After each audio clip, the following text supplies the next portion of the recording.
Time to go. Time to go.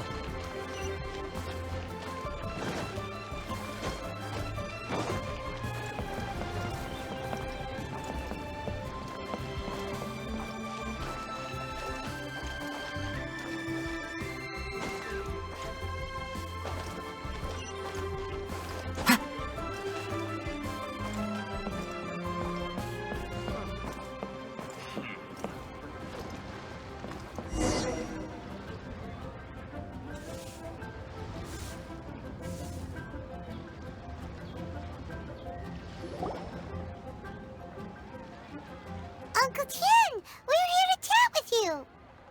Oh? What a lovely surprise. Welcome. Hoishi, why don't you go downstairs and get the shopkeeper to make us a fresh pot of tea?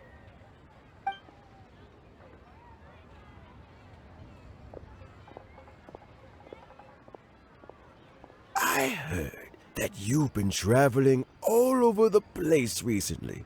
I would very much like to hear your adventure stories. Hoishin told you, didn't she? Don't worry, I'm quite all right. It's just the years gradually catching up with me. As I grow older, I'm starting to find that with many things, though the mind is willing, the flesh is weak. Especially recently, I've noticed a rather drastic drop in my energy levels. I am still very much in good standing as the Tianshu today. Nevertheless, I wish to pass on the position before my mental acuity begins to decline beyond redemption. How difficult is it to transfer the Tianshu position? Oh, well, you see, the Tianshu is a rather unique position among the Liyue Qixing. Historically speaking, the Tianshu rarely appears in public. We stay behind the scenes, planning and giving advice, so a public selection process would not be suitable. We also want to keep any prospective Tianshu candidates free from influence by outside forces, so we tend to be as discreet as possible in their assessment and appointment. For these reasons, the incumbent Tianshu typically recommends their candidate of choice, and this is then approved by the other Qixing members. So in other words, you pick someone, and then Lady Keqing, Lady Ningguang, and the other Qixing appoint them? Correct. Unfortunately, due to my health, I won't be able to assess every candidate myself. Not to despair, however, because I found someone exceptionally capable to act on my behalf as assessment officer. In fact, I believe you recently became acquainted with her yourself. Oh? Who is it? I'm heartbroken. I thought it might take you a little longer than this to forget all about me. It's Yelan! Jackpot. Uncle Tien here asked me to assess 3 candidates for him. Fancy joining me? You'll be among the first to get to know the next Tianshu. Might be a good opportunity for you. What do you think? Paimon thinks so too. It can't be a bad thing to be on good terms with a new Qixing, right? Alright then. Though, I gotta say, Uncle Tien, you say you're into behind-the-scenes planning? My work's of the covert variety too. Don't you think I might make a good Tianshu? Huh? Yelan, you want to be the next Tianshu? I'm not opposed to the idea, but I suspect Ningguang wouldn't let you go very easily after how long you've been working together. So, how about this? If your investigation reveals that none of the other candidates are qualified for the position, I'll recommend you for the job. Deal. Well, You guys, take your time. Everything's all set for the assessments to go ahead. Meet me on the first floor when you're ready. Until then, have a pleasant conversation. Oh, and no need to pay for your tea. As the new owner of this fine establishment, this runs on the house.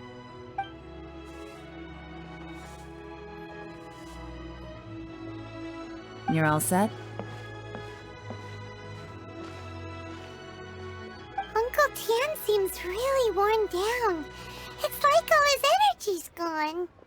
Yeah, it may sound harsh, but Uncle Tian is past his prime. He's not cut out for this anymore. So he's recommended 3 candidates. Their names are Qianwei, Mingbo, and Zhi. Qianwei is a wealthy entrepreneur.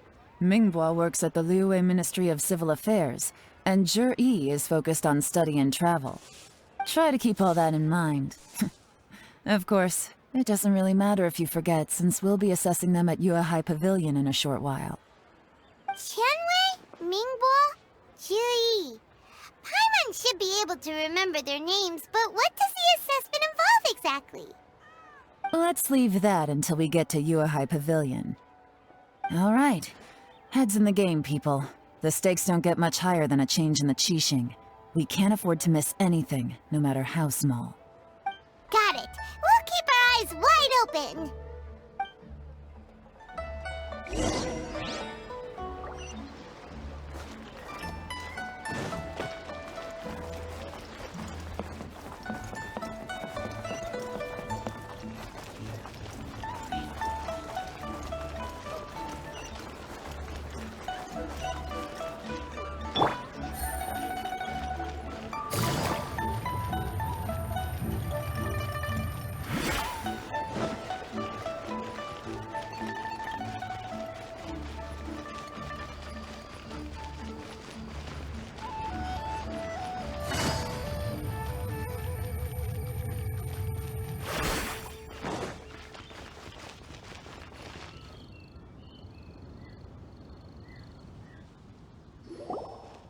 My legs are getting sore.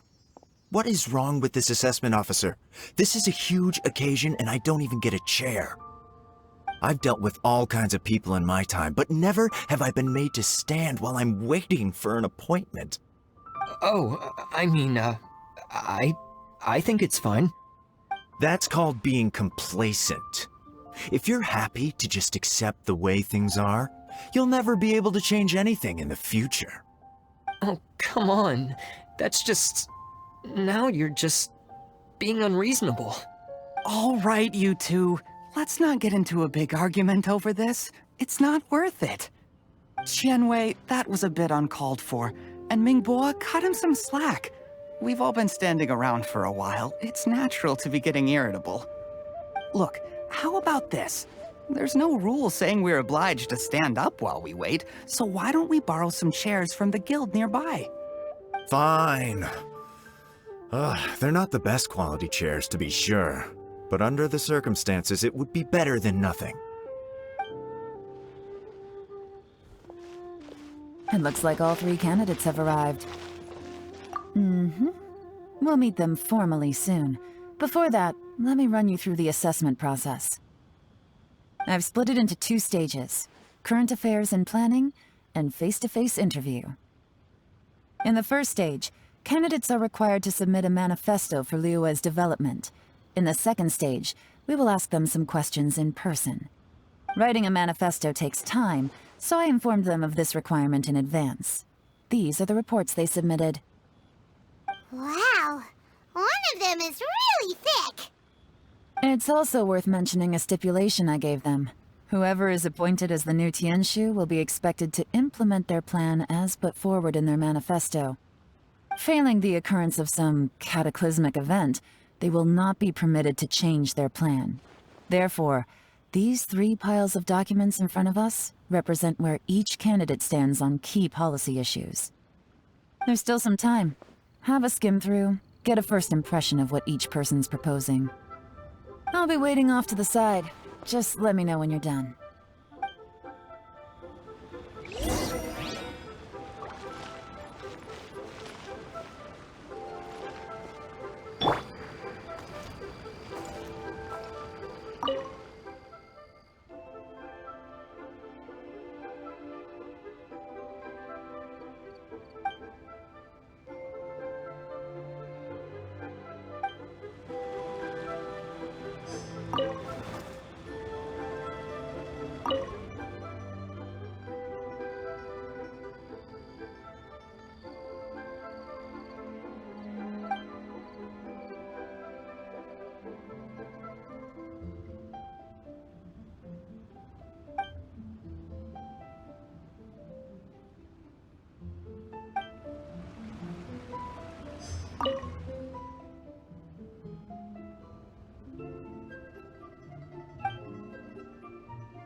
Finished, huh? What did you think? Everyone took it very seriously. Of course they did. They have the chance to be picked as the new Tianshu, so you can bet they're putting their best foot forward. And keep in mind, whoever gets in has to execute their plan as written. Nobody wants to have any regrets. That's for me to know and you to find out. We can talk more after the interviews. We'll see the candidates now. Let's do one at a time. Start with Chenwei. Yes, ma'am.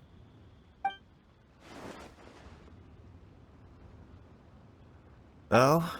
So you two are the assessment officers, are you? I had assumed that given the great import of this situation, Lady Ningguang would perhaps be assessing us in person. I certainly hadn't imagined I'd be seeing two entirely unfamiliar faces. I trust you've read through my manifesto? I'd be more than happy to clarify any details you found difficult to grasp. It was written with an expert audience in mind, after all. Mind your tone, mister. Relax. It wasn't intended as a personal slight against anyone in particular. I was simply stating a fact. Cloud Retainer? You know this Adeptus?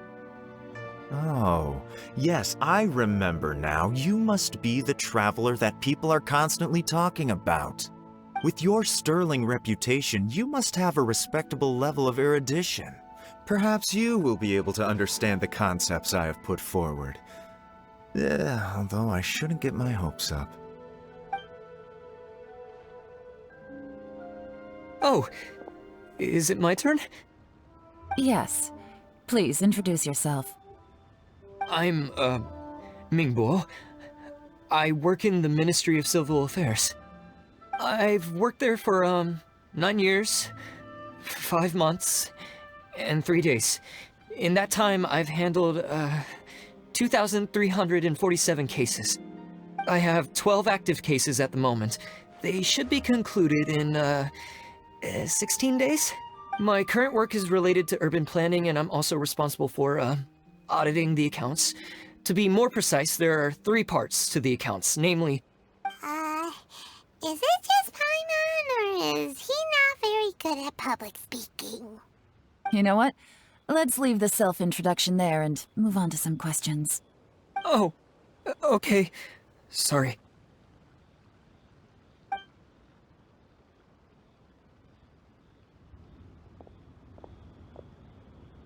Hello. Not gonna lie, I'm feeling a little nervous. What would you like to know? You're here to assess me, so ask away and I'll answer your questions to the best of my ability. Your manifesto is very wide in its scope, but you don't seem to be personally involved in many of the specific fields. How can you be sure that you have the ability to put your plan into action? Very fair question. I completely understand where you're coming from. But I'm confident in my plan. I've visited many different places, talked to lots of people with far more expertise than myself, and my manifesto is the conclusion of these efforts. Of course, 2 different problems can be interconnected in very complicated ways, and you might reach 2 very contradictory conclusions depending on which one you're focusing on. What I've tried to do is strike a balance. In other words, present an optimal solution to all the problems as a whole. How do you plan to determine whether you are right or wrong about your proposed solution being the optimal one? A great question. Well, I'd start by having my colleagues and the secretaries of the Yuehai Pavilion evaluate any proposals before implementation. Post-implementation, it would all come down to the results. If it turned out that my judgment was to blame for poor results, I would take responsibility. Nice answer. All right, next question. He seems like a great guy. Everything he said was thoughtful and logical, and he was just a pleasure to listen to. Here's my take on what we just learned. As you saw, Chenwei is highly knowledgeable. He proposes many excellent ideas in his manifesto which effectively target the big issues. But he is very proud and incredibly stubborn. He doesn't care much about other people's feelings. Mingbo's plan is more thorough and more measured. You can tell he's meticulous in his work, very detail-oriented. but he and Shenwei are otherwise polar opposites. Minghua is not very articulate and comes across as very timid in conversation. Perfect summary! Paimon couldn't agree more! You're good at this, Yelan. Last but not least, Jur-E. His manifesto is full of pertinent details, his methodology is sound, and his proposals cover a broad range of fields, which is quite a rare feat. The depth he goes into in each and every area means it can only be a product of painstaking work. Plus, he is modest and good at dealing with people. But what really interests me is that many of his views happen to coincide with Uncle Tien's. Having someone like Jur-E take the position would certainly put Uncle Tien's mind at rest. Great! We'll see. Let's go back and report to Uncle Tien.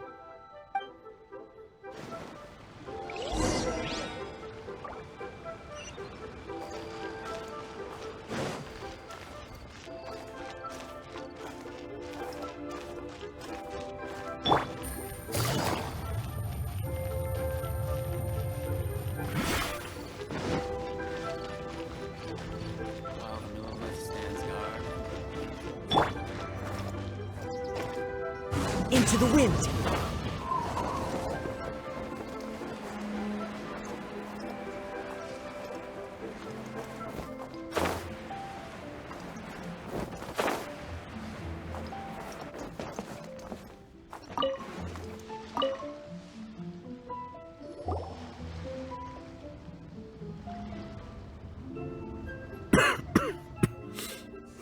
I see. Then it's more or less as I anticipated. All right, then let me ask this. The ideas in Jur-E's manifesto are very similar to your own. Is there any particular reason behind this?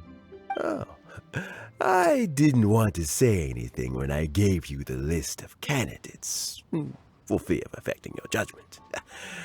But I can tell you now. Those 3 candidates have all studied under me in the past. It's only natural that they share some similarities with me. But Shenwei went on to focus on his business, and Mingbo has always been occupied with his work at the Ministry of Civil Affairs. Of all of them, Juri was with me for the longest duration. Whoa! So how did you get to know them all, Uncle Tien? Shenwei was referred to me by an old friend. Mingbo came to my attention in the course of my work, and as for Juri, that was pure happenstance. We first met while fishing. Gradually, as we got to know each other, we started discussing all sorts of topics. Juri came from a poor family, and his parents died when he was very young. But he was a gifted student and a fast learner. He reminded me of a younger version of myself, so I started out giving him a few words of advice when we were out fishing and noticed how quickly he caught on. Quite. And now, all of a sudden, he's grown into a mature young man. It's a joy to see, but it also gets one thinking. The young are growing up, and I am growing old. How time flies. No one can escape the cycle of life. I don't know, Uncle Tien. You still seem in pretty good shape to me. You might have another few years of work left in you, don't you think? Oh, you. There's really no need to console me. Having less energy than I used to isn't such a bad thing. It just means I finally have a good reason to retire and spend my days doing what old men like me should be doing. Going fishing whenever I feel like it. Sounds like you sure love fishing, Uncle Tien. Ooh, there's nothing quite like fishing to pass the time. Ooh, and freshly caught fish, they make the most beautiful fish soup with barely any preparation required.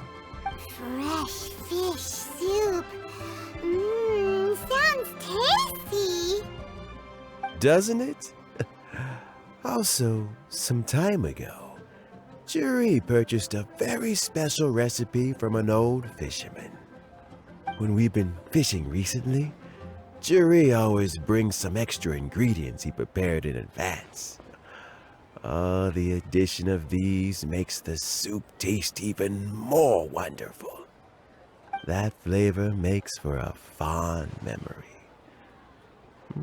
But at my age, who knows how many more chances I have left to taste it again. Oh, can Paimon come next time too? Paimon really wants to try it. Let's get back to the matter at hand. Uncle Tian, we've reported back. Do you have a verdict? I appointed you as the assessment officer, and I trust your judgment. Had you not asked me why Juri's ideas were so similar to mine, I was not going to mention my history with any of them. This decision must be guided by what is fair and right. Please disregard all other considerations and make your final decision only after a thorough review of each candidate's talents and capabilities. Remember, you must be thorough. Understood. Come on, let's go talk somewhere else. Bye-bye, Uncle Tian. Look after yourself. So, it's gonna be Juri, right? His manifesto was written well, and he's the best speaker. Easy. Let's not rush. There's no time limit for this assessment. Huh? So, are you gonna give them more tests or something? No, nothing like that. The assessment itself is complete. But let me give you a word of advice. Things are not always as they appear. The biggest no-no in intelligence work is to only get information from the person of interest themselves. The truth is almost always hidden beneath many layers of deception. You have to get information through many different channels. For example, Wenyuan, Shanghua. Yes? Lady Yelan, what are your orders? Ugh! Who are they? Where did they come from? Did they scare you? These two are Wenyuan and Shanghua. As my trusted assistants, they are always standing guard nearby. They also perform various assignments as required. Shanghua is a business expert who gets his information by trading. Wenyuan relies on word of mouth. And there's also Upei, who's not here right now. That meathead must have been out there on sea surveillance for some time now. Is he all right? I seem to remember that he can't swim. Nothing can take that guy down. Certainly not a little wind and waves. Shanghua, visit all the commerce guilds and look into Qianwei's background. Wenyuan, go to the Ministry of Civil Affairs and look through Mingbo's work files. Yes, ma'am. So what about Juri? Juri, well, obviously as the most promising candidate, we will be investigating him ourselves. Let's go to the docks first. Lots of people passing through there. You can find out all kinds of things. If we're looking for information, why don't we try talking to Bulai, the owner of Wanyu Boutique? He does business at the North Wharf. Maybe he has some news for us. That's actually not a bad idea. Let's go and ask him.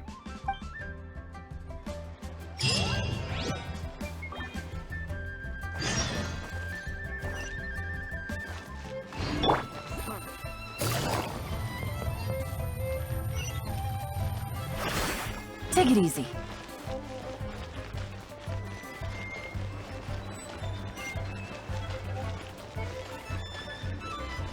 Huh?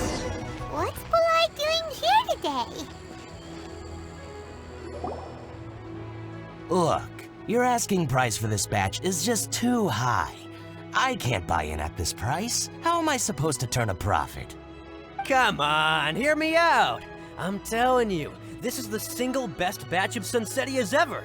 You won't find anyone who disputes that. I accidentally dropped one into a well, and even the water turned sweet. Even so... All right. I'll let you in on a little secret. The boss of Second Life also wants to buy from me, but I haven't responded yet. If you won't take him, I'll just have to partner with them instead, and neither of us wants that. Okay, well, when you put it that way, I'll accept your asking price. I'll take all your stock. Don't sell a single one to Second Life.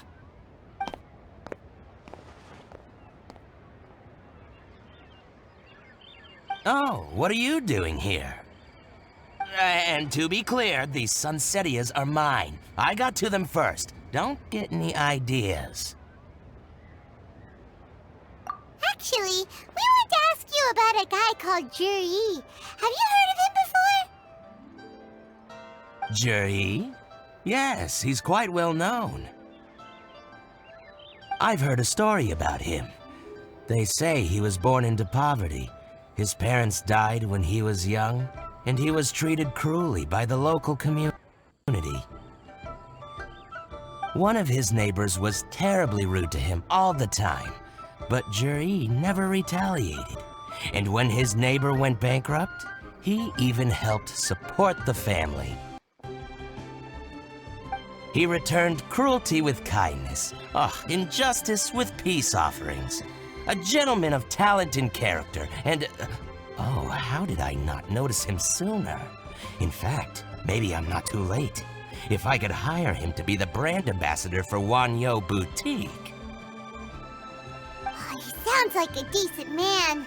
We can finally breathe a sigh of relief. Why are you asking about him anyway? You aren't looking for a brand ambassador too, are you? Well then, in that case, the higher bidder takes the... Ah, that's Juri right over there. Why don't we go and talk to him? Where? Where? It's him, all right. Looks like he's chatting with Yelan. Come on, let's follow them and listen in. Try not to let him see you. We want this information to be as truthful as possible. I'll just go and fetch an employment contract. And hey, don't try and cut me out of this. Hey!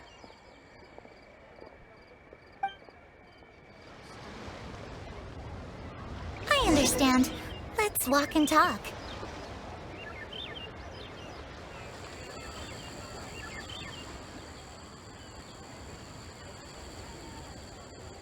So, you were looking to buy a wineware set? Oh, now I can see that you're a connoisseur, so I won't bother trying to con you. I trust you understand our shop quite well?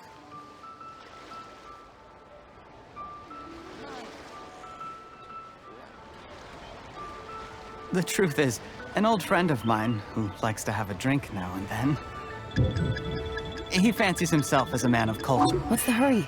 Don't get too close, or he'll see you.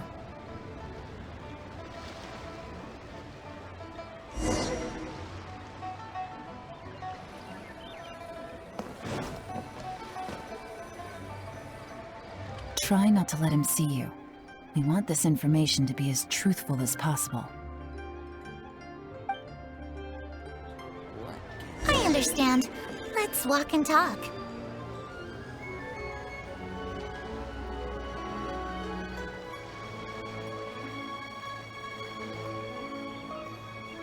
So, you were looking to buy a wineware set? Oh, now I can see that you're a connoisseur, so I won't bother trying to con you. I trust you understand our shop quite well?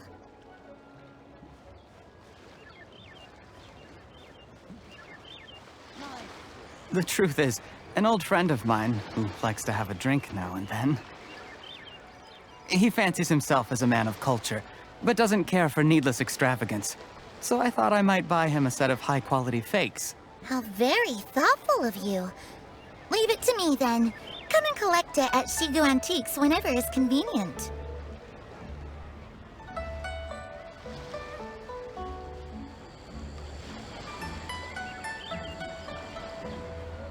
Thank you very much, Miss Yelan. It's my pleasure, Mr. Juri. These days, it's quite rare for someone of your standing to still keep up with their old friends. It's nice to see. I'll be sure to pick out a good set for you. You can count on me.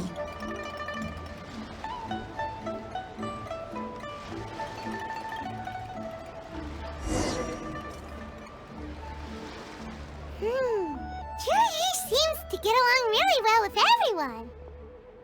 Are you satisfied now, Yelan? Seems like everyone thinks Juri's a great guy. We shouldn't jump to conclusions just yet. Let's go check out the wharf where he usually goes fishing. Do we have to? Wait, you're not just trying to dig up some dirt on Juri because you want to be Tianshu yourself, are you? Maybe I am. Maybe I'm not. But hey, if I do become Tianshu, I'll look out for you guys. You'll be able to try all the finest food for free. How does that sound? We will? Well, come on! Off to the South Wharf we go!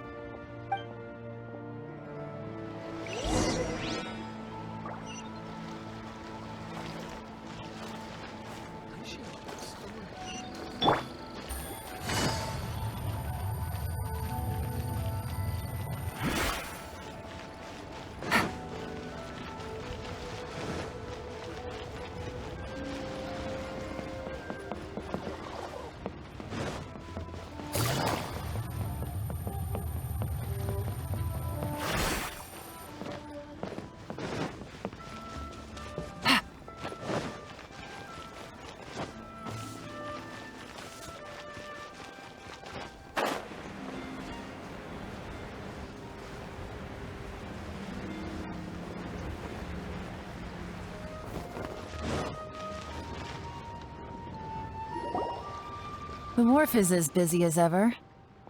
I hear the anglers here sometimes sell their fish to the nearby fishmongers. Let's see what Uncle Soon has to say. Liyue Harbor is so lively. With so many travelers.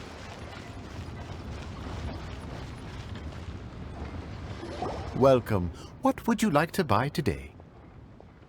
Sorry to interrupt. We're actually members of the, Liyue Anglers Association, and we just wanted to ask a few questions about someone. We've heard about this young man called Juri, who's supposed to be a fantastic fisherman. Just wondering if you happen to have heard of him? Whoa! Yelan made up a whole fake identity without batting an eyelid! Ah, yes, Juri. He's been making quite a name for himself recently. I've got some friends who travel all over the place, and they tell me everywhere they go they meet someone who's heard of him. Apparently, he had a rather tough time growing up. Had to work several jobs alongside his studies to make ends meet. How does that saying go? What doesn't kill you makes you stronger. Well, if there's anything to that logic, he's sure to be phenomenally successful one day. Yeah, we think so too. But I'm afraid your Anglers Association might be in for a disappointment. Oh? Why's that? He's good at a lot of things, but fishing isn't one of them. He fishes at the wharf and sells what he catches to me on occasion. His catches are always mediocre. Not terrible, but equally nothing to write home about. If you're looking to recruit some new members, though, I do know a few top anglers I could put you in touch with. That sounds fantastic. I've got a couple of other things to attend to right now, though, so why don't I come back some other time and we can chat over a drink? Sure thing. See you. Everywhere they go, they meet someone who's heard of him. Come on, let's keep asking around.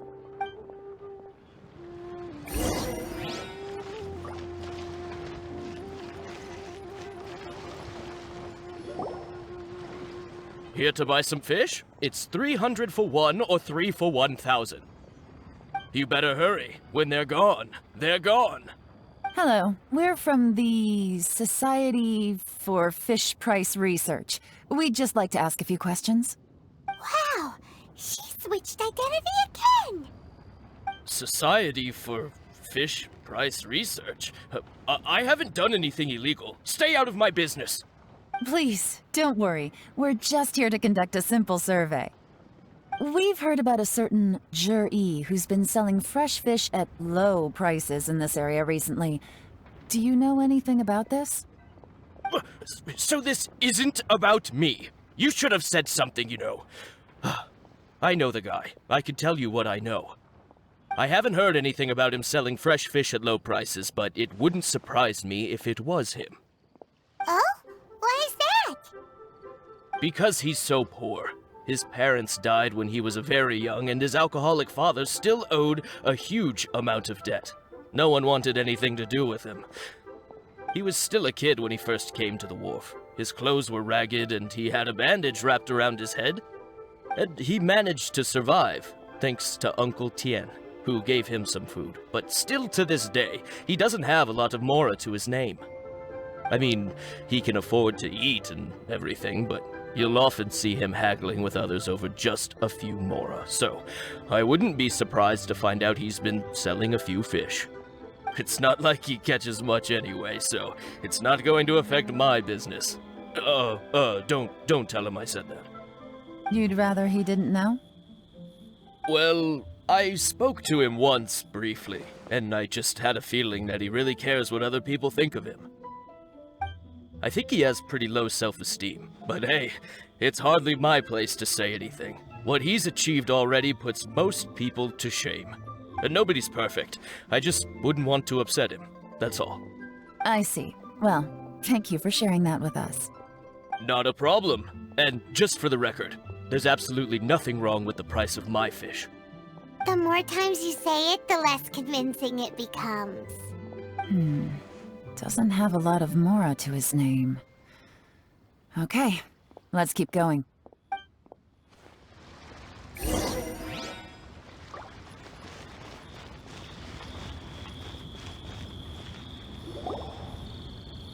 Hey, it's you guys! Wait, what's the phrase? Oh yeah, honored to meet you. What brings you to me? The truth is, we are but newcomers to this territory. We heard tell of a great martial artist, Master Dugu, who knows everything there is to know. Hence, we sought you out to ask for your guidance. Oh, really? People said I know everything there is to know? But of course. We also heard that Master Dugu is a kind and virtuous swordsman who never turns away anyone who comes with questions. Great! So what do you wish to know? Nothing happens on this street that I don't know about. Now she's lying to a kid.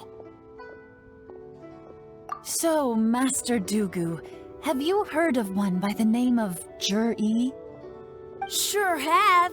You mean that guy that all the grown-ups are talking about these days? I've heard many tales of Jur-E. For example, I can't remember. Probably because it's nothing that important. I prefer stories about sword-fighting heroes! Oh, I can completely understand that. Then let me ask you this. Do you remember roughly when the grown-ups started talking about Jur-E? Oh yeah, I know that! It was about 2 or 3 months ago.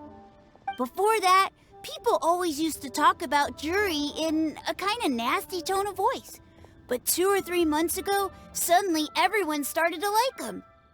Sometimes he gives me candies, so I'm glad that people are starting to like him now. Just as I thought. Huh? What do you mean?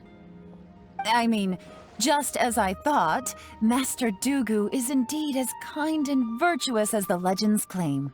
I'm not that great. Oh yeah, one other thing. These days, there's a lot of people I've never seen before talking about Jur-E stories in the street. They seem like nice people. Oh, definitely. Great! So next time I see them, I'll say hi. And I guess I can share some of my candies with them too. Certainly. You can also tell my friend in Yenshang Tea House about what they're up to.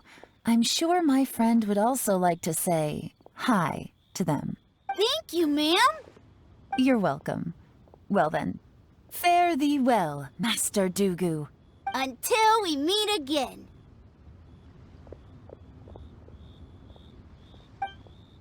Any of that sound strange to you? Strange? What was strange about it? Jur-E seems to have a great reputation. Uncle Soon and Uncle Gao spoke highly of him, and Dugu Shuo seems to like him too. True, but the issue is, where did his sudden celebrity come from? It almost seems too good to be true. Sudden? Too good to be true? What do you mean? So he returns cruelty with kindness and had to work to support his studies. These are the kinds of things that make someone well known in their hometown. But Uncle soon said even his friends who travel far and wide hear about him wherever they go. That's a little over the top, if you ask me. Do you remember what Dugu Shuo said about Jur-E's stories? Clearly they left him with a good impression of the guy, but beyond that, he wasn't interested in the details. That's the reaction I would expect from any normal person. Plus, there's the fact that all this praise of Jur-E has only been happening within the last 2 or 3 months. His childhood, his studies, the thing with his neighbor, none of these are recent events. So why are these stories only going around now? When you put it like that, it is kinda strange. Of course, if that's all there was to it, I wouldn't look into it any further. Jur-E was born into a poor family. Paying people to get his stories out there is within the rules of the game as far as I'm concerned. The problem is, do you remember what Uncle Gao said about him? He's stayed poor his whole life. Everything he's earned he's either spent on studying, traveling, or paying off debts. I don't think he has the mora to pay for a publicity campaign. Right, and that changes everything. It can mean a powerful faction is trying to gain influence over the Liu at Xixing. That's the worst case scenario, but all too often, the most pessimistic speculation turns out to be closest to the truth. Someone's trying to gain influence over the Qixing? That sounds serious. What should we do? Even if we asked Juri about it, surely there's no way he'd admit it. First, we need to find out who's supporting him. Don't worry, I've got a plan. Remember the current affairs and planning stage of the assessment? Since the successful candidate is duty-bound to implement their plan after taking office, their manifesto tells us their stance on key issues. Whoever is secretly helping Jur-E must be seeking to benefit from his actions after his appointment. So, we should be able to find some hints in Jur-E's manifesto on who we're dealing with. Come on, let's get back to Yanshang Tea House.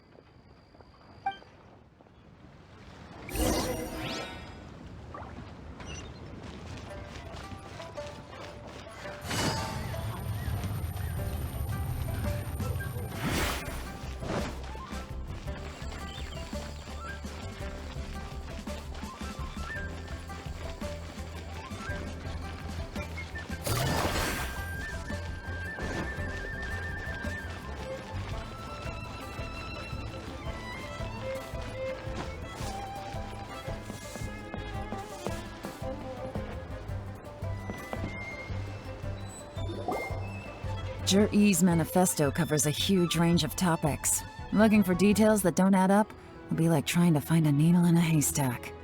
I'll divide the reports into 2 piles. You take one, I'll take the other. When we're finished, we'll put our heads together. Officially, the assessment is already over, and I'll be expected to announce the results before long. So we have to get to the bottom of this as quickly as we can. Yikes! We better hurry! Whatever else Uncle Tian might think of Jur-E, the fact remains that he's one of his favorite students. Any evidence he's left is not going to be immediately obvious. We'll have to look carefully and think critically.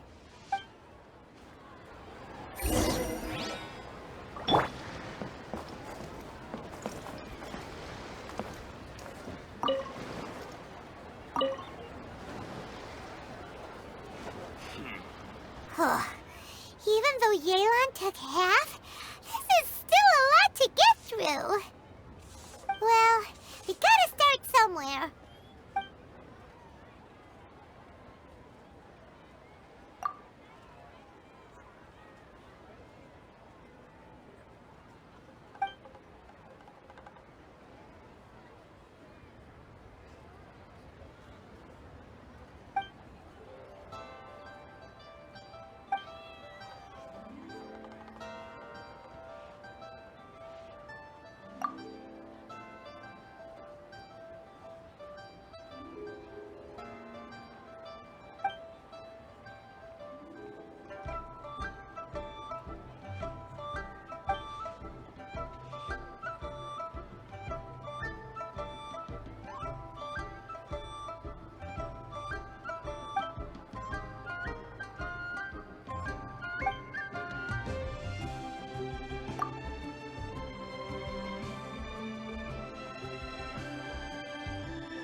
this reading is giving Paimon a headache. Let's take a break.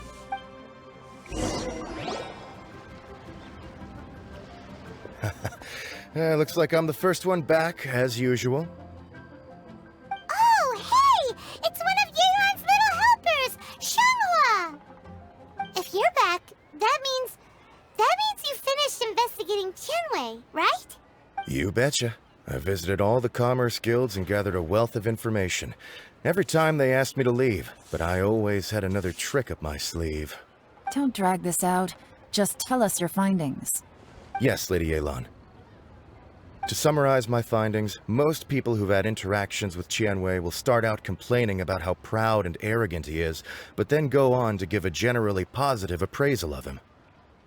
The young master of the Feiyun Commerce Guild said that Qianwei appears arrogant, but he's very scrupulous in the way he works. Once he signs a contract with somebody, he treats them fairly regardless of their background. Who'd have thought? Is it possible that his reputation is fake? Is there any way you can check the accounts of the businesses under his name? In theory, that should be very difficult, but here's the thing. I asked around and found out that almost all of Qianwei's accounts are open to the public. Where he buys from and sells to should be confidential business information, but he doesn't seem interested in protecting it at all. Qianwei often sees business opportunities that others don't, but once he's made enough mora off of it, it's like he gets sick of it and releases all of his trade secrets. It's like he wants people to know that they still can't beat him, even if he shares all of his secrets. The fact that someone like that can still make mora is pretty infuriating when you think about it. What a strange guy. It's like he's not doing business to make mora, but instead... to validate his theories. No wonder his manifesto contains so many insights. It's all the result of his first-hand experimentation. I'm back! Huh? How come you're here? Why do you think? Obviously, because I possess superior skills, and am always one step ahead of the competition. Well, when you're the competition, at least. You... whatever. I'm not getting into an argument with you. If I hadn't had something else to take care of on the way, I would have been back long before you. Lady Yelan, I have finished investigating Mingbois. Well, we're all ears. The Ministry of Civil Affairs says that Mingbois struggles to get his words out when he gets nervous, especially when he's chatting with strangers. But after a few days of getting to know him, you can pretty much have a normal conversation with him. On the whole, the feedback from the Ministry of Civil Affairs was very positive. He always considers the things that everyone else overlooks. In your opinion, was the Ministry of Civil Affairs' appraisal of Mingbois at all exaggerated? I don't believe so. Mingbois is someone who has slowly but surely earned the reputation he has today. According to Miss Yu, the Ministry often gets Mingbois to take a final look at projects before they're implemented. People feel much more confident in something if it has his stamp of approval. Oh, and also, there was once someone in the Ministry who was lying and cheating to try to advance their career. Mingbois gave them the scolding of a lifetime. Apparently, he can be terrifying when he loses his temper. I haven't seen it for myself, though. Whoa, that's hard to imagine. Like I said before, things are not always as they appear. Ah, so that's what you meant by that. Paimon's starting to get it now. Thank you both. You're free to go now.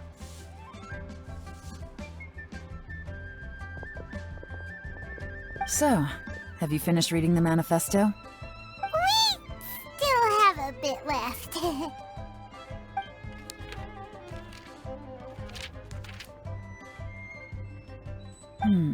I can't see any immediate problems looking at the individual entries. The only one that strikes me as a little unusual is the Qiangshu Pool redevelopment plan. Qiangshu Pool has always been home to many secrets. Plus, Ajdaha once wrought havoc there, so there are even more secrets buried deep underground. At some point, a rumor began to go around that there is great treasure buried beneath Qiangshu Pool. A long time ago, with the approval of the Qixing, a mining team conducted an exploratory excavation there. So, did they find any treasure? None. The ruin was completely impenetrable. The only way they could have gotten through the solid rock would have been by blowing it open with a special kind of explosive. The technology wasn't mature enough at that time, so the excavation project was shut down and the treasure became a mere legend. Zhi-Yi's manifesto focuses on solving problems, and this treasure hunt seems extremely risky. It seems out of step with the rest of his plans. Still, this one fact alone doesn't tell us much. Everyone wants to get their hands on this treasure. The treasure hoarders, the Fatui, even local Liyue factions. Did you find anything? Excavation? Project? Treasure? Did we read anything similar in our half of the manifesto? Oh yeah! Zhi-Yi said the Blackcliff Forge workers should get right of first refusal if any suitable projects come up. Did he now? Well, that makes everything much clearer. So Zhi-Yi wants the Blackcliff Forge to excavate the treasure of Qingshu Pool. Does that mean the Blackcliff Forge is Zhi-Yi's secret supporter? No, not likely. I've looked into the Blackcliff Forge before. They aren't involved with any powerful factions at present. They do possess some specialized explosives, but it would seem more trouble than it's worth to put so many resources into a risky project like this. Still, since the clues are pointing toward the Blackcliff Forge, we should see where they lead. We may well find something new. Qianwei and Mingbo both turned out to be completely different than what we thought. What about Zhi-Yi? Is there another side to him too?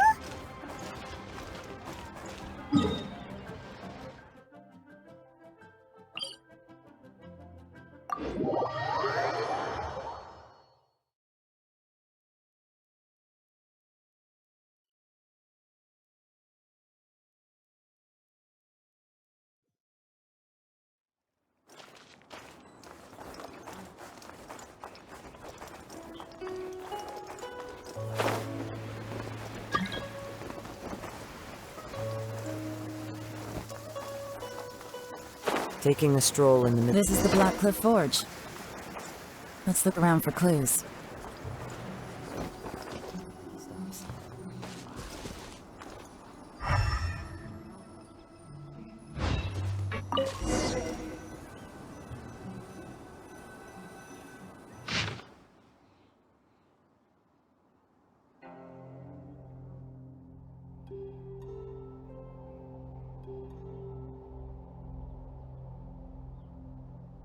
What's this? A diary? From the back, it looks like a ledger, but it seems they also use it as a site log. We don't know who wrote it, but it's interesting, don't you think? These newcomers, who could have sent them? You think they're suspicious? Yes. Look, it says right there, one of them's already been promoted to team leader. At this rate, by the time the Qingshu Pool redevelopment plan is ready to roll, they'll be the technical backbone of the team. That'll give them the chance to take a lot of liberties. They can copy any secret texts or steal any treasure they find underground. Imagine if we didn't suspect anything. By the time Zhi-Yi recommends the Blackcliff Forge for the excavation project, at most we would maybe do a fresh background check on the place. No red flags if all they did was change some key staff.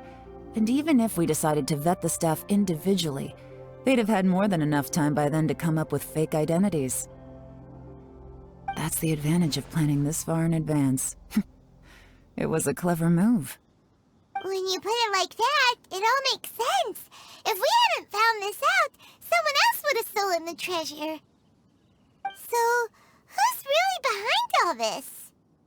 That's a question for the newcomers. But let's start with that worker over there for now.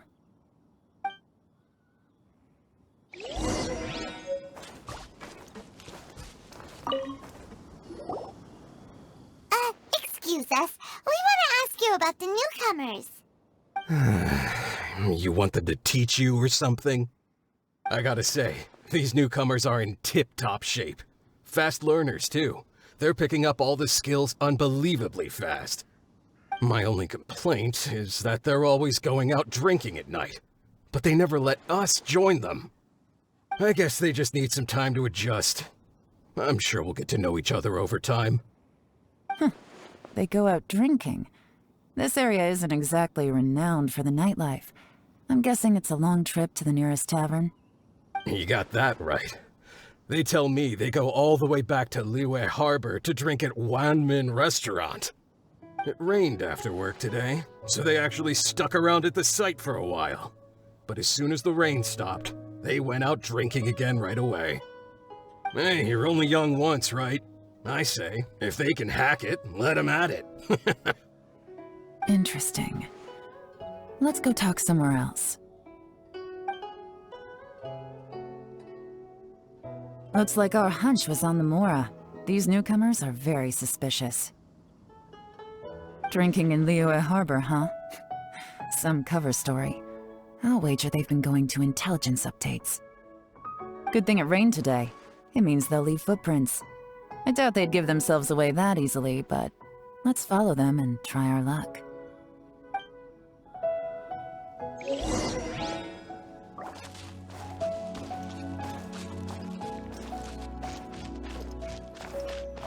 They went that way! Hurry, we gotta catch up!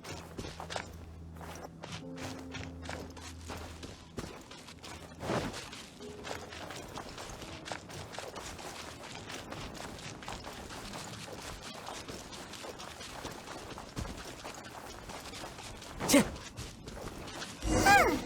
These footprints are heading towards Liyue Harbor. Maybe we were wrong about them.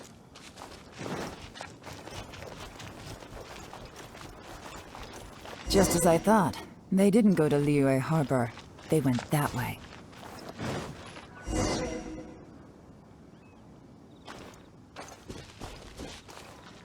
Time to go.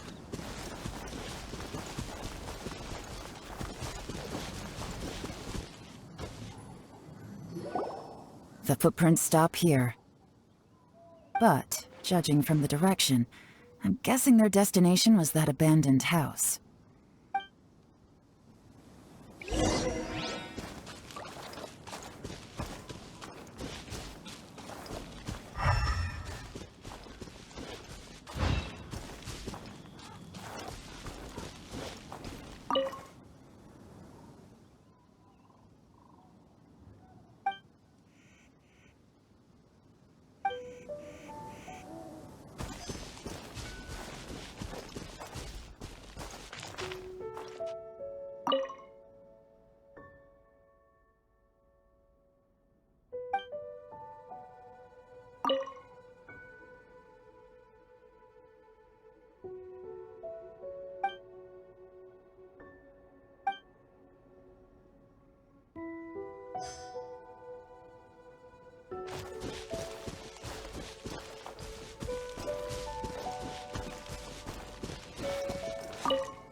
Looks like we were too late. This has gotta be where the newcomers rendezvous with whoever they're working for. But all the evidence has been destroyed. Look at these ashes. Someone was burning documents not long before we arrived.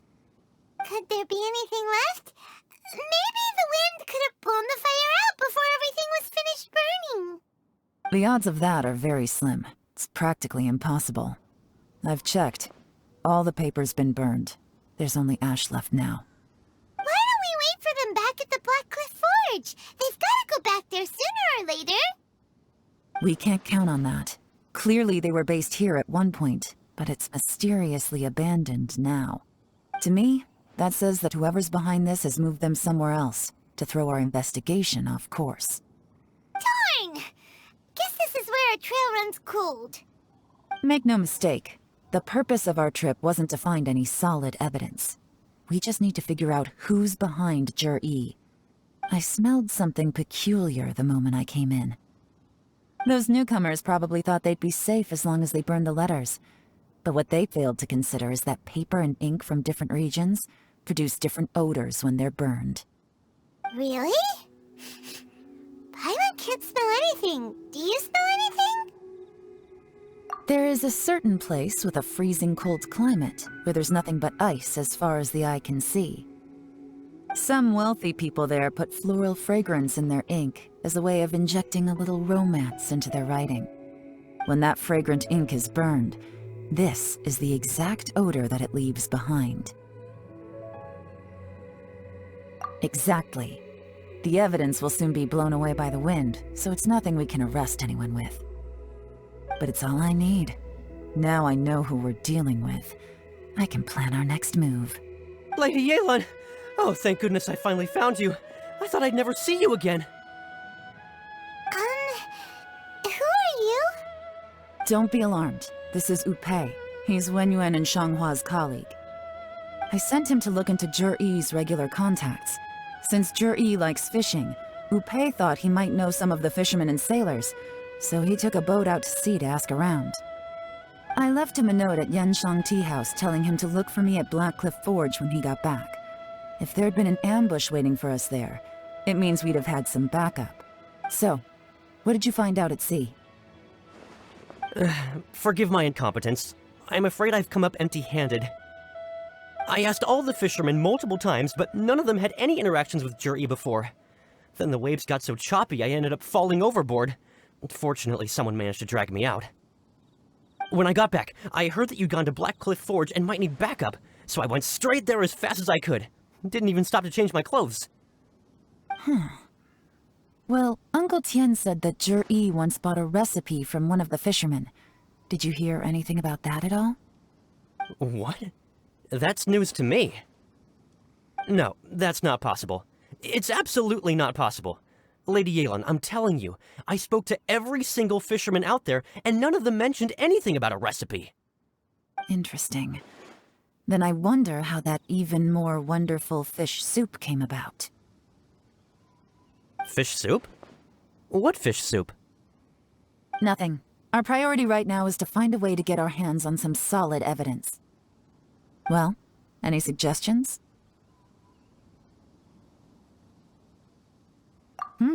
Not a bad idea. Upei, what do you think? Honestly, I've already tried following Zhi-Yi, but the guy's too cautious. Never meets with anyone suspicious.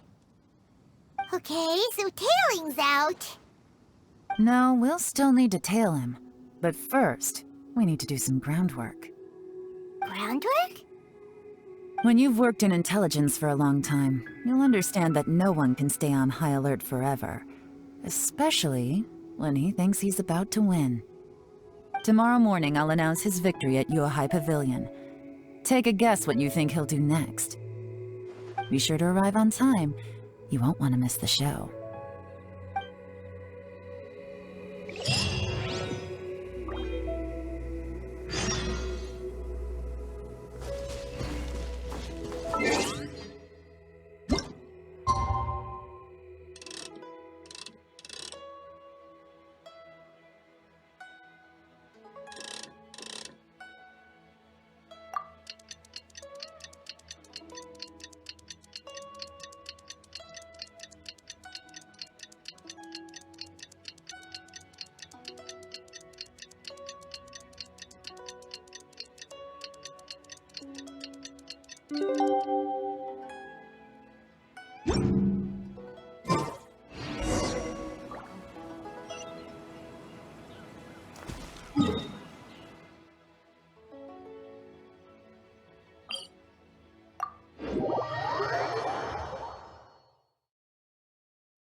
It looks like we're all here.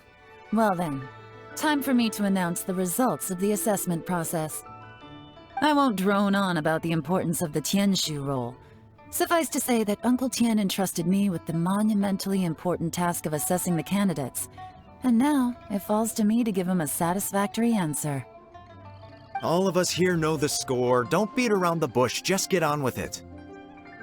Qianwei has many pioneering ideas, but some of his plans are lacking in detail, and he easily gets into testy exchanges with other people. Mingguo is reliable, but not quite ambitious enough, and because of his personality, he struggles to win people over. In contrast, Zhi is evenly balanced across the board, and enjoys an excellent reputation in Liyue. After much consideration, I have decided to recommend Zhi to the Liyue Qixing. What? Oh, congratulations. Thank you. Honestly, I'm a little surprised to hear my name being announced.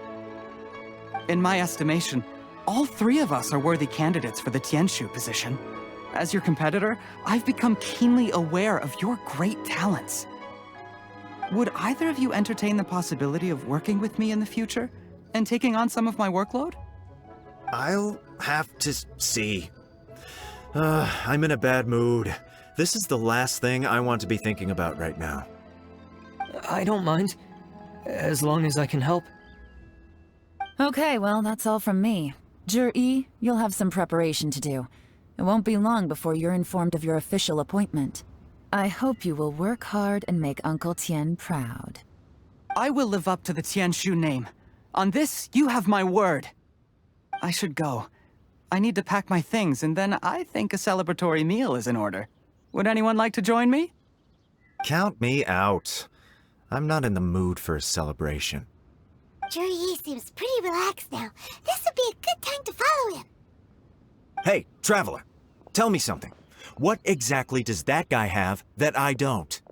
If you can't answer that, I'm not accepting this result. I, also wouldn't mind knowing. Oh no, if we get stuck here, we won't be able to leave! Follow him. Yes, ma'am.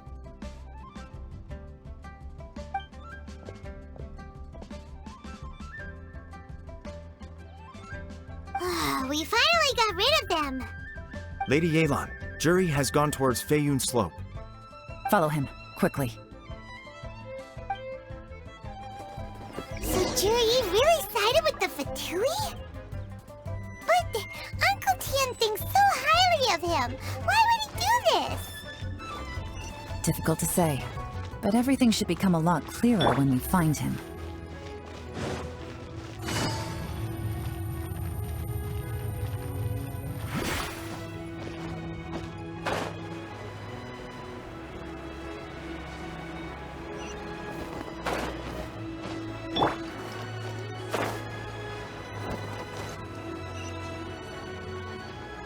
Sorry, Lady Yelan.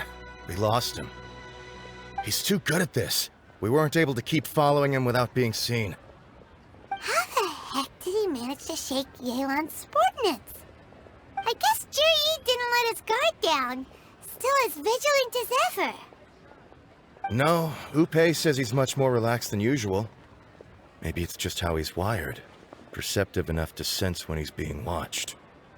But how? Don't blame yourselves. Let's not forget he was trained by Uncle Tian himself. Evading detection is not an unusual skill for him to have. If I'd asked you to tail Uncle Tian, you'd have ended up at a dead end too. It's fine. So, where did you lose him? Xinyue Kiosk. He only went in briefly. Upe and I were watching outside the whole time. A few moments later, a man dressed in a completely different outfit came out. Upe had a feeling that it was him, but we couldn't get close enough to check without blowing our cover. I figured that if we spooked him, it would undo what we've accomplished today so far. Another option would have been to arrest him there and then, but without any evidence, that would have been meaningless. So I stopped Upe, and I stayed here to wait for you while that meathead went to ask around in Xinyue Kiosk. Good work. The fish didn't take the bait, but that's okay. As long as he's still swimming around, we'll find a way to catch him eventually. The key is figuring out what he's trying to achieve. Let's go to Xinyue Kiosk.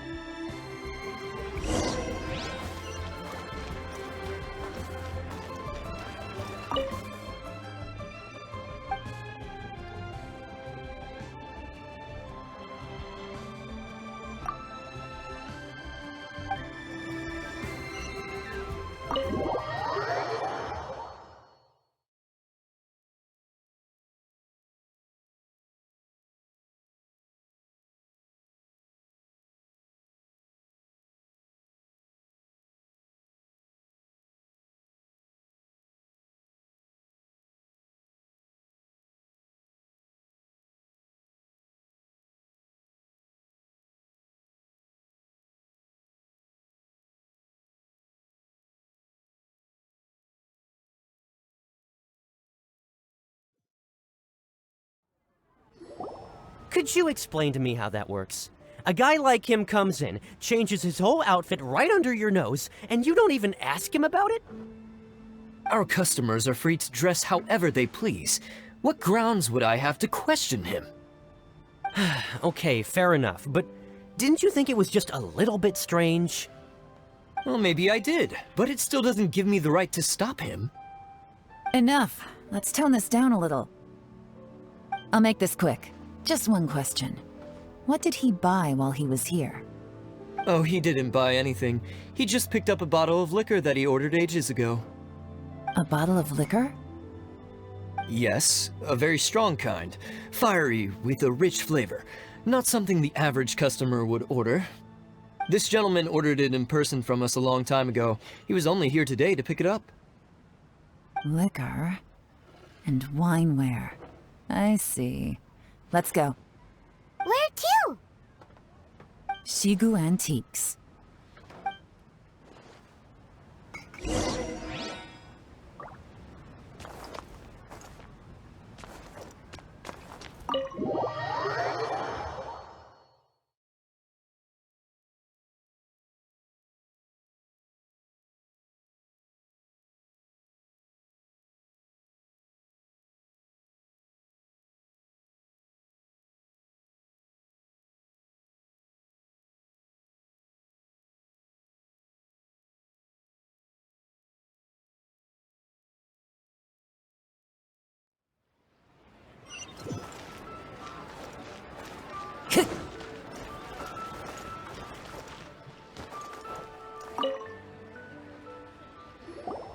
Hey, Miss Linlong. Sorry to bother you.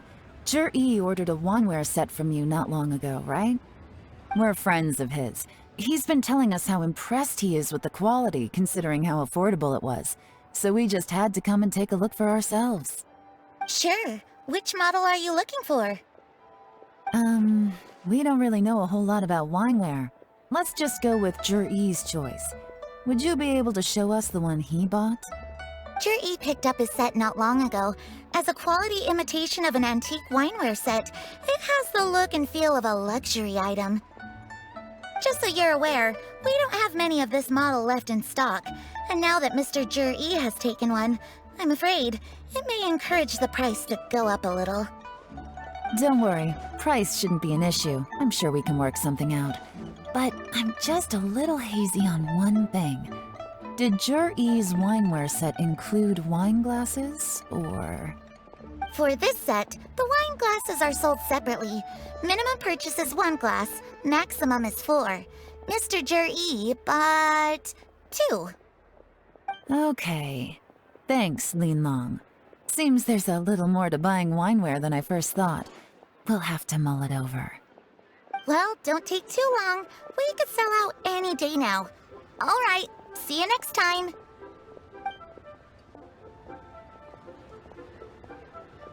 This is turning into a real headache.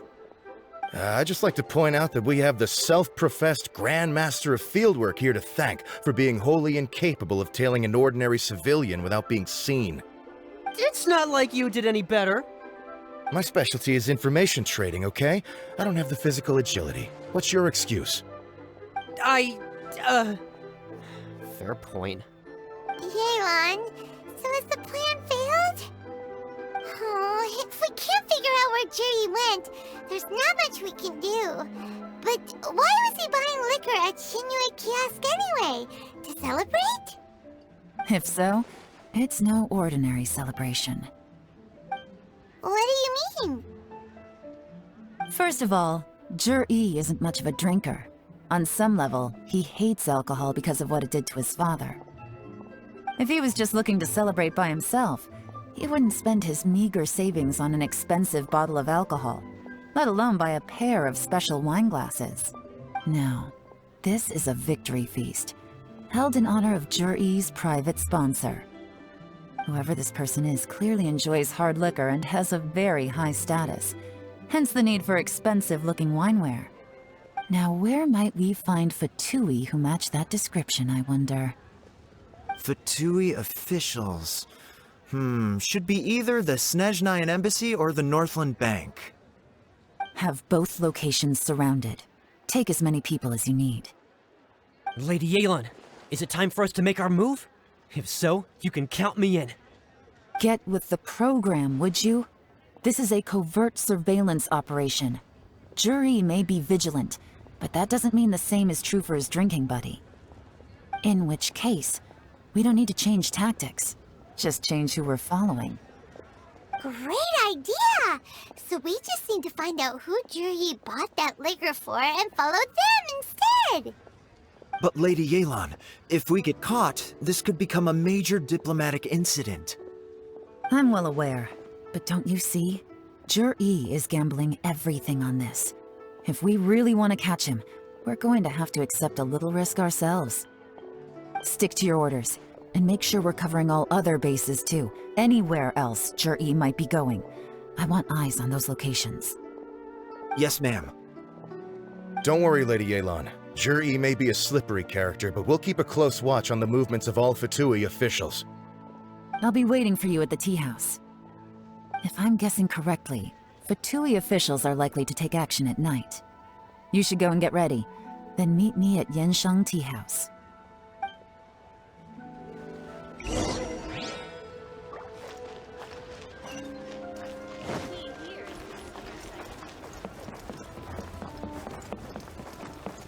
One with nature!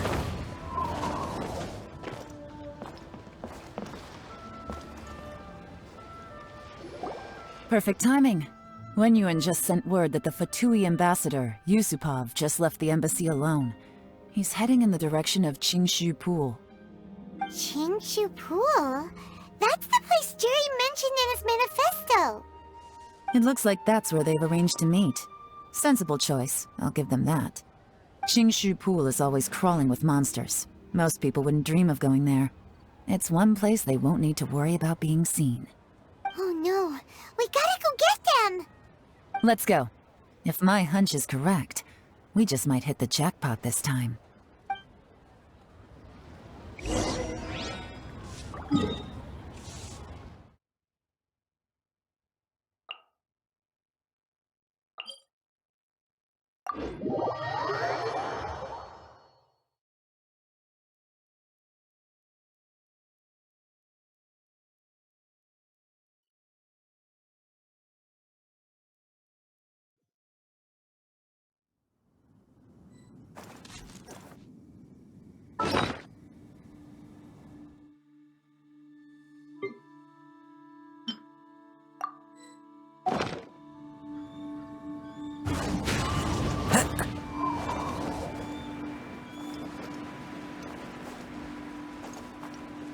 This is Qingshu Pool, full of ruins, crawling with monsters.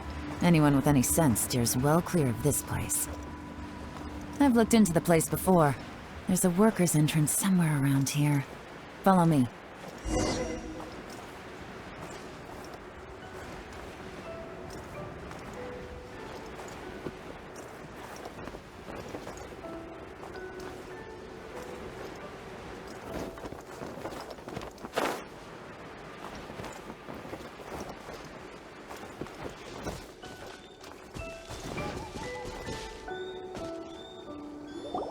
There's been some work done on this place in the past, but it's a bit of a labyrinth inside.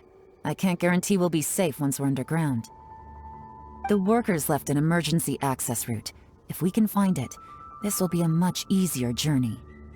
Still, be ready to fight at any moment. Any resistance needs to be taken out quickly and quietly. We don't want to attract too much attention. Don't worry, we're all professionals here. By the way, Yelan, where are your 3 little helpers at? They have other things to take care of first. We couldn't afford to wait for them, but they'll join us later.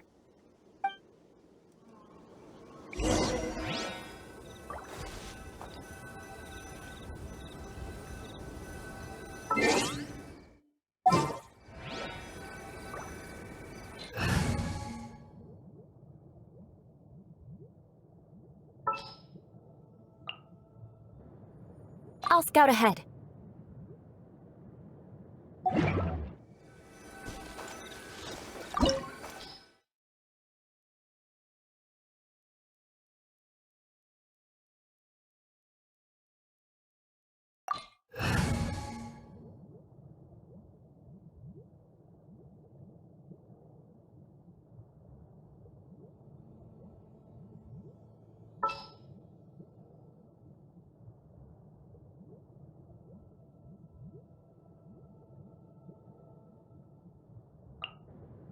A walk would be nice.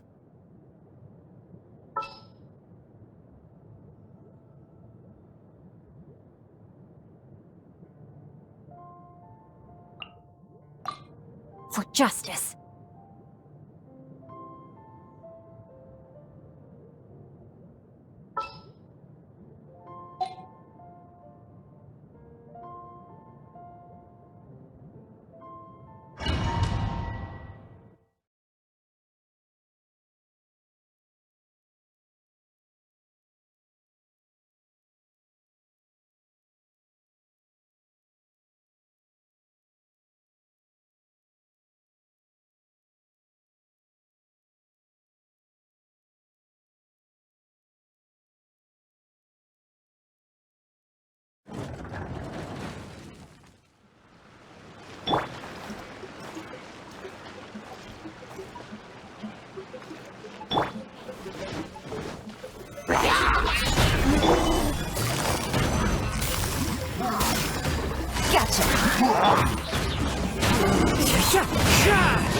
As one with wind and cloud!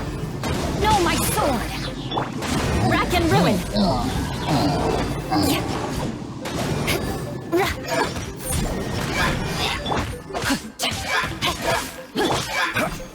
Stabilize! The wind knows me.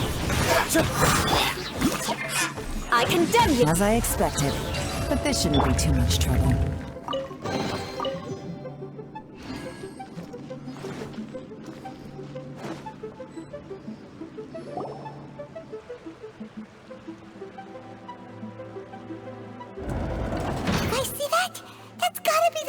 Ambassador here to meet Ji.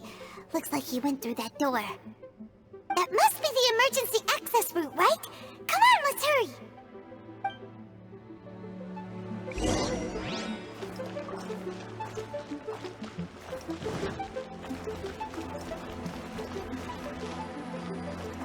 This is the construction workers' emergency access route, but it's closed tight. Trying to break through would be risky. Let's see if we can find another way.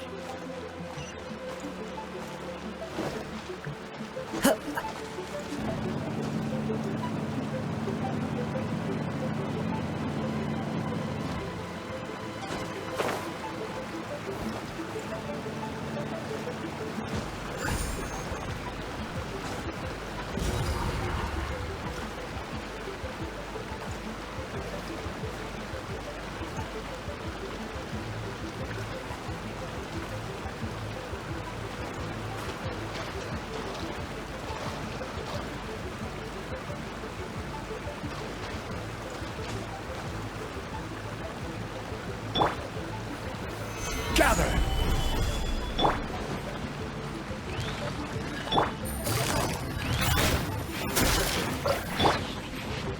Eye for an eye! Witness the power of Gua! Yeah! One with nature!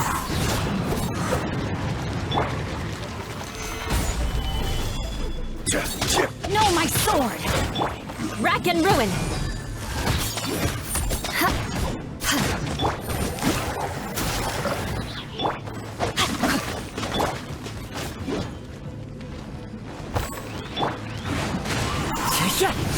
Clouds high. The birds...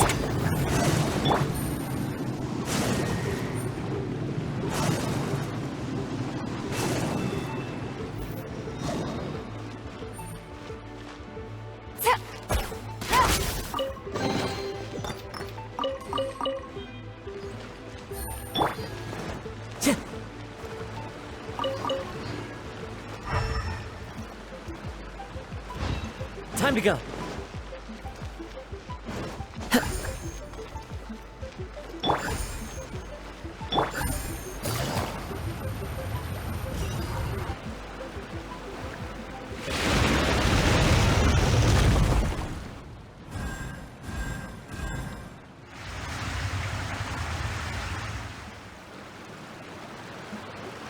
The water's gone down. Hey, look! Is that another way through?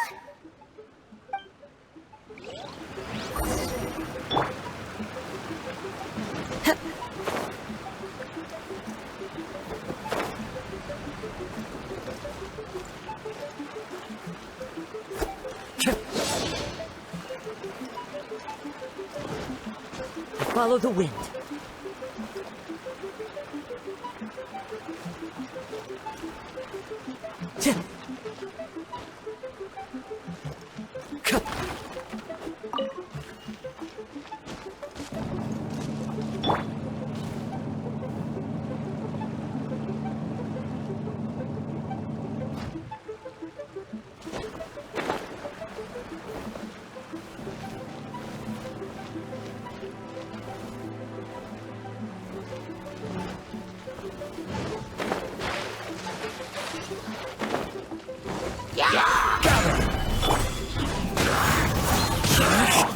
Rain outlines you.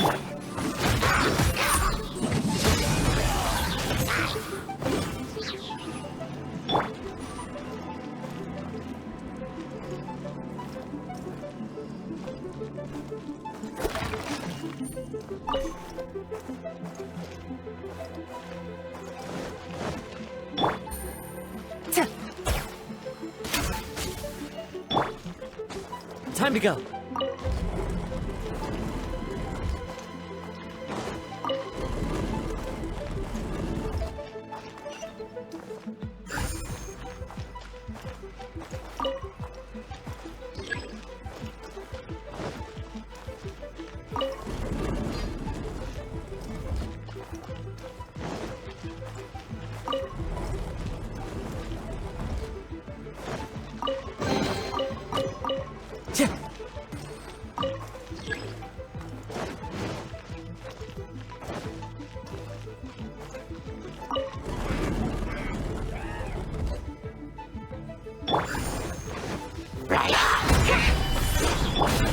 Into the wind. No, my sword! Rain cutter!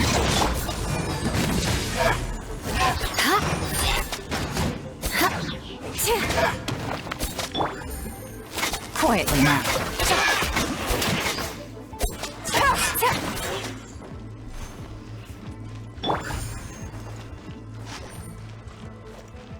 Time to go.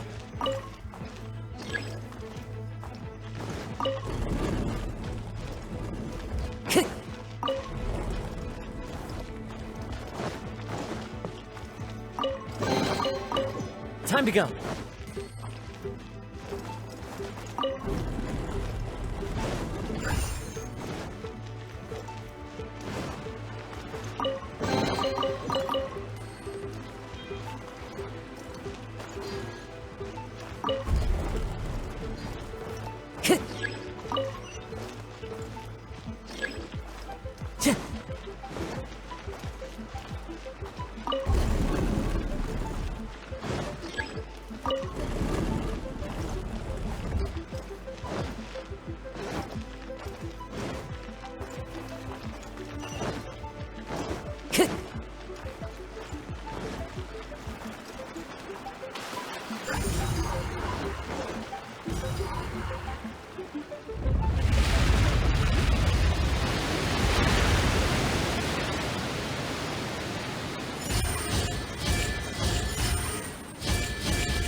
The water's flowed into the groove, and now the statues have lit up.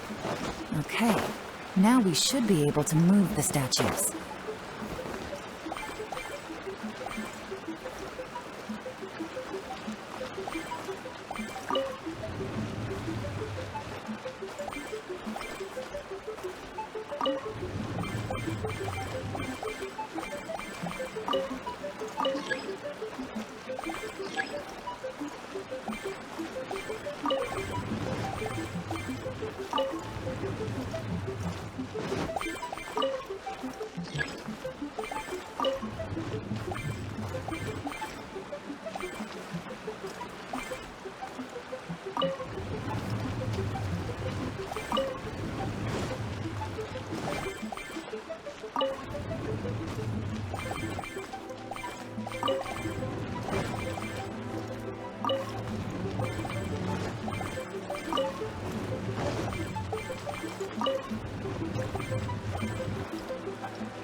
Time to go.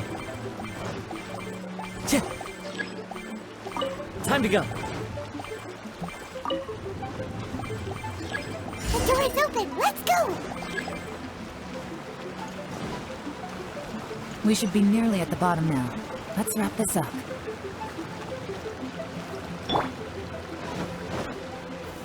Solidify! Eye for an eye!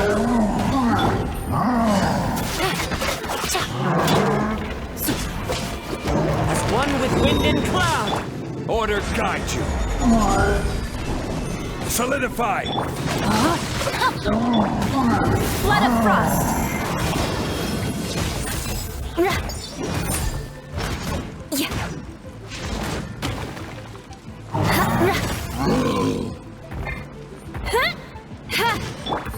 Busted! The wind's not. Crumble! I will have order! No, my sword! Rack and ruin! Into the wind! Clouds high! The birds come!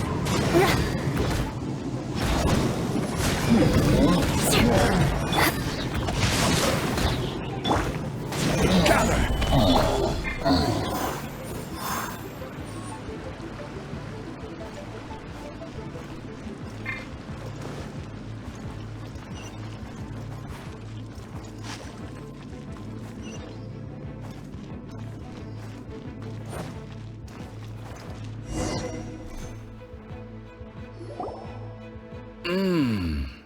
I can tell from the aroma that this is very fine liquor indeed. I'm impressed. Come on, bottoms up. After you, of course.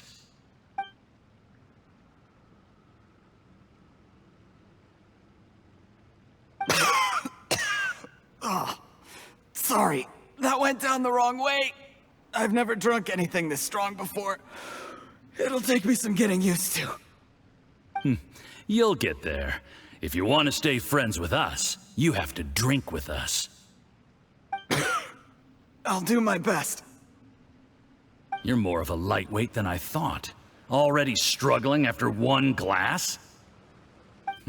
I thought you were made of sterner stuff. You certainly kept it together when you were poisoning your teacher's soup. Come on, another round. Less talking, more drinking. Sure. You didn't leave me much of a choice, though, did you? Just the mention of poisoning sends shivers down my spine. I'm more timid than you realize. Every time I poisoned him, I had to hide away at home for a few days because I was so scared of getting caught. Look, I know it has not been easy for you, my friend. We appreciate all your hard work. But, I have to say, you really are quite a genius at poisoning people. I mean, the poison we brought from Snezhnaya is as strong as this wine, but you found a way to turn it into an imperceptible, slow-acting poison and came up with the idea of delivering it through fish soup. What was it you said? Oh, yeah. You said the soup's fishy flavor neutralizes the pungency of the poison, and this process even makes the soup tastier as a result. How did you think of that? It struck me one day when I was fishing. I'm lucky it did. Otherwise, I'm not sure I would have been able to fool Uncle Tien. You have performed excellently. The Fatui will continue to provide the support you need to consolidate your position as Tien Shu. Of course, this is as long as you continue to do as we instruct. Aside from Qingshu Pool, we also have some other requests for you, which we will inform you of in due course. Don't worry. Whatever tasks you have for me, I will perform them diligently. Did you hear that? It was poison! That's why Uncle Tien hasn't been feeling well recently. It's all Jurye's doing. What a nasty guy! Seize him! Hold on. Did you bring the camera? If not, you can use mine. This is quite a scene. We have to capture it for posterity.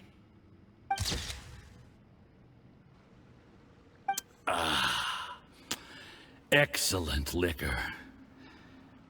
We've, seen no progress on the diplomatic front, and everyone has been eyeing up the treasure of Qingshu Pool. It's been a real headache for me. But soon, everything will be taken care of, and I can report back on a successful mission. Thank you, Jurye. I remember when I first saw you. I knew right away that you would make a good partner for us. Hey, do you still remember what I said to you? How could I forget? You said a lowly commoner like me could never be seen as a serious candidate for the Tianshu, no matter how hard I work. The only way is for you to shine bright in the Tianshu's darkest moment. I think you were absolutely right. Yes. Under normal circumstances, the gap between you and other people could only ever grow wider over time.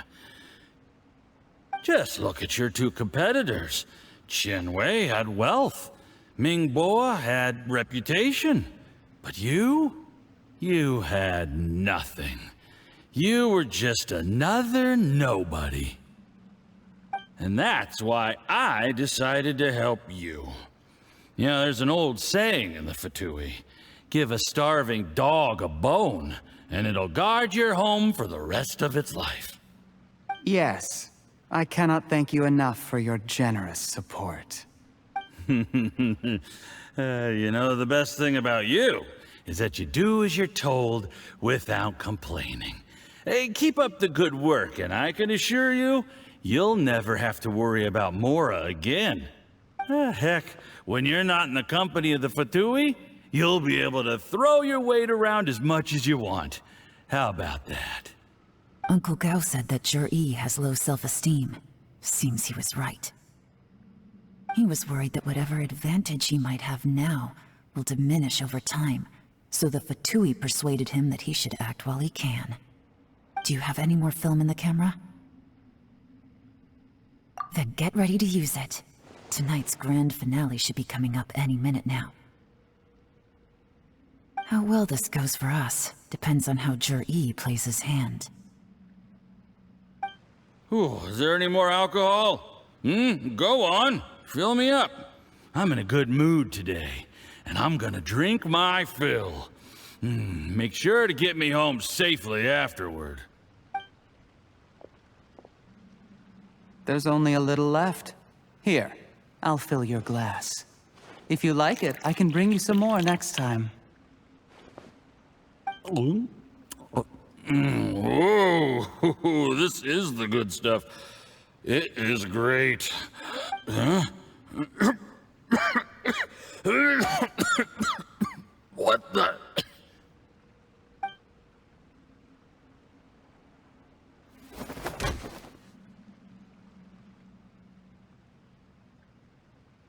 Jurye, you poisoned my wine?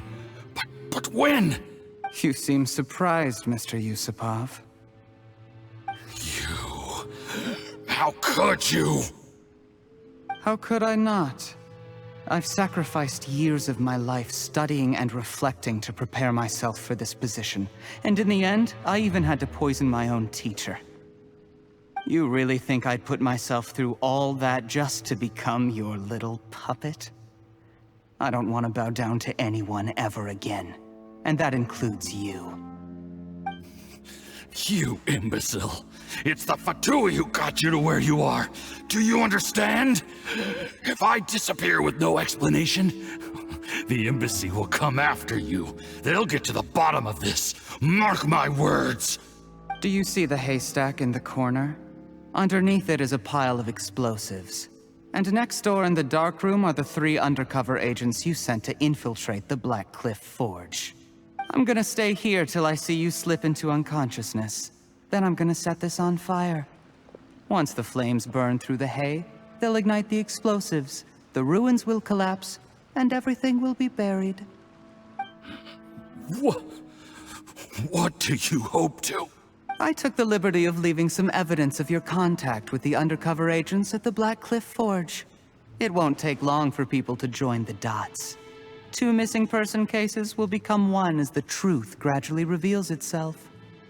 The Fatui planted undercover agents in the Black Cliff Forge to steal their signature ruin-grade explosives. Their plan was to blow through the solid floor tiles in the dead of night and seize the treasure of Qingshu Pool. But things didn't quite go to plan. Mistakes were made that led to the accidental deaths of the entire crew.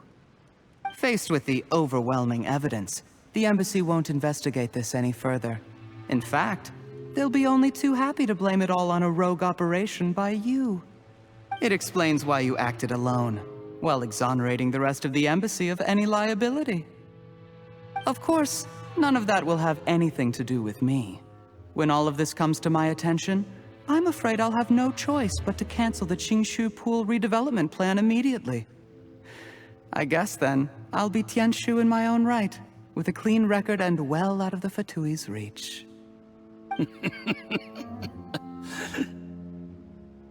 Yuri, do you really think you're gonna get away with this? The Fatui has a record of everything. That includes the poison, all interactions between us, even my trip here tonight. After I die, they'll come looking, and they'll get to the bottom of this. A record? Oh, you must mean the one in the hands of your second-in-command, Theophan? How do you know about that? Because when you contacted me, I also made contact with your associates. I have Theophan to thank for providing me with the poison I used on you today. He'll help me tie up all the loose ends. After all, your untimely demise comes with a few perks for him. He has been eyeing your position for a long time now. That traitor! Cheryi, you! Shh. Relax. It's over. After tonight, everyone gets what they want. And anyone else in the know is either my accomplice or about to be taken out of the picture. Sweet dreams, Mr. Yusupov.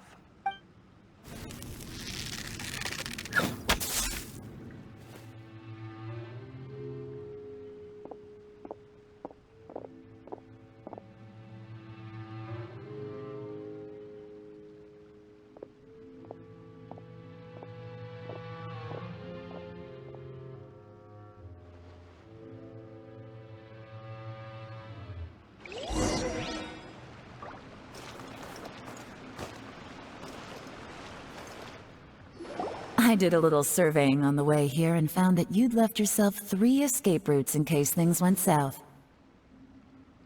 I have them all surrounded. If you're thinking of trying anything, save yourself the effort. The game's up. We were here the whole time and have pictures of everything. They came out pretty nicely. Want to see them? The game's up? Forgive me, I'm not quite sure what you're referring to, Miss Yelan. I happened to discover a Fatui operation here, so I approached them on the pretext of joining forces and eventually brought them down from within. If it pleases you, Miss Yelan, I'd be only too happy to have you join me in investigating this matter. This is how you want to play it, huh? Fine. You do you. All we need to do to convict you is establish that the poison in his system is the same as in Uncle Tien's. Nothing else you wanted to add? Let's leave it there then. Time to go. One wrong move and it all comes crashing down. I should have been more careful. You followed him here, didn't you? I was so focused on keeping myself out of sight, I forgot he was a potential liability. Let's talk about this, Yelan. I gave you my word that I would live up to the Tianshu name, and that much I can still guarantee. Your point being? When I take office, I can guarantee that I will act in your best interests. In fact, all of you here tonight can expect very generous treatment in the future. I don't deny that I used underhanded methods to get here. But given my lowly origins, what other choice did I have? You still don't get it, do you? Even now. What do you think?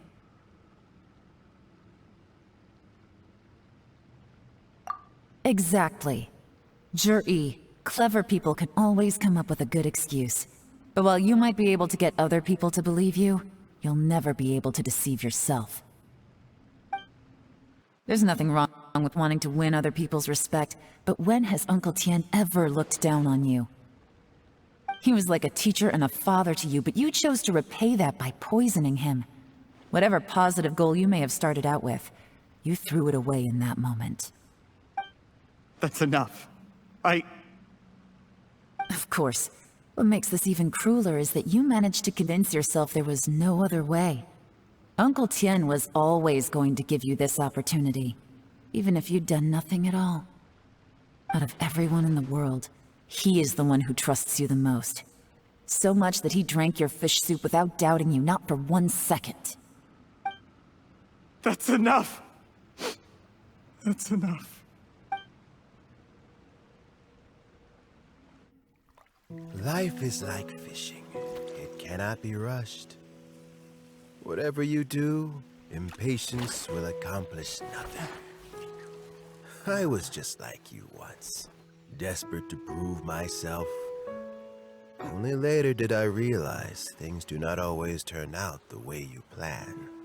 But you have to keep calm to carry on. You're still young. Be patient, believe in yourself, and don't look outside yourself to prove your value.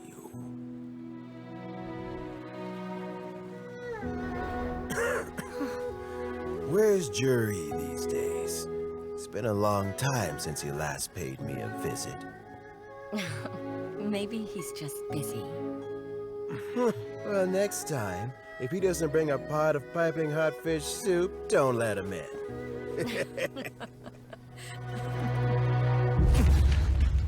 Whatever you were thinking about, you'll have plenty of time to mull it over in prison.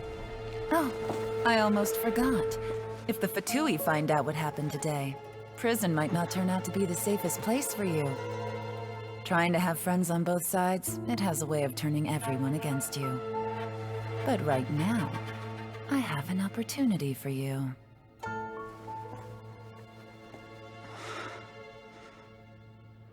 Huh?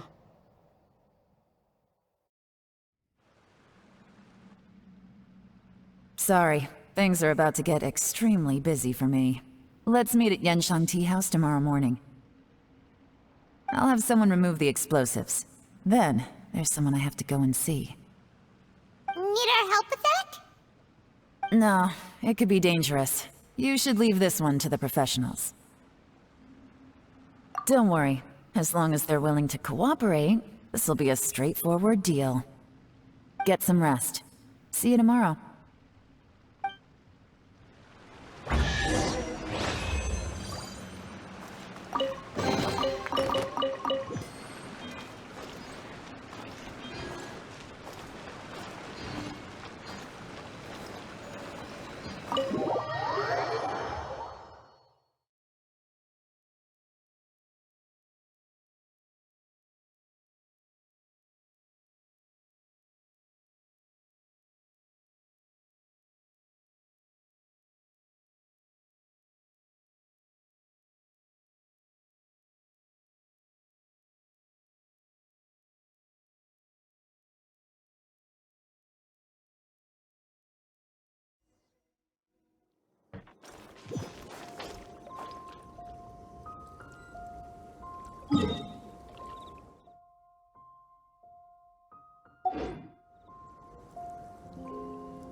There are leaves around, and I know just the tune to accompany them.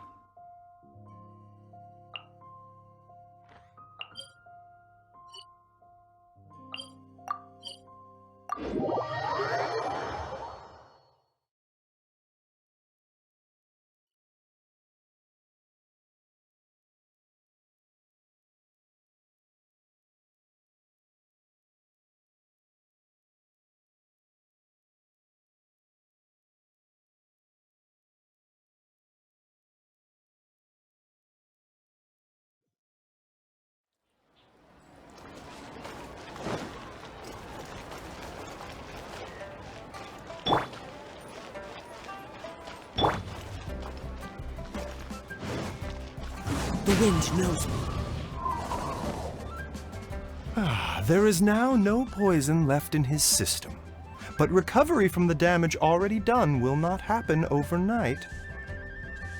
Dr. Baiju, is my father going to be... You needn't worry too much. Keep taking the prescribed medicine every day, and a full recovery will take at most 2 to 3 years. It's good we caught it in time. A few days later, and the toxin would have built up in the internal organs. At that point, things would have been much more serious. How did they successfully secure such a seldom-seen poison? It seems the Fatui are extremely resourceful. Unfortunately for them, they were up against us. Uncle Tian will be heading off now. Remember to get plenty of rest and avoid overexerting yourself while you're recovering. Don't worry, I will. Thank you very much.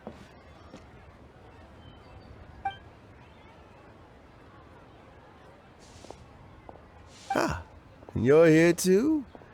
Thank you for all you've done to resolve this situation.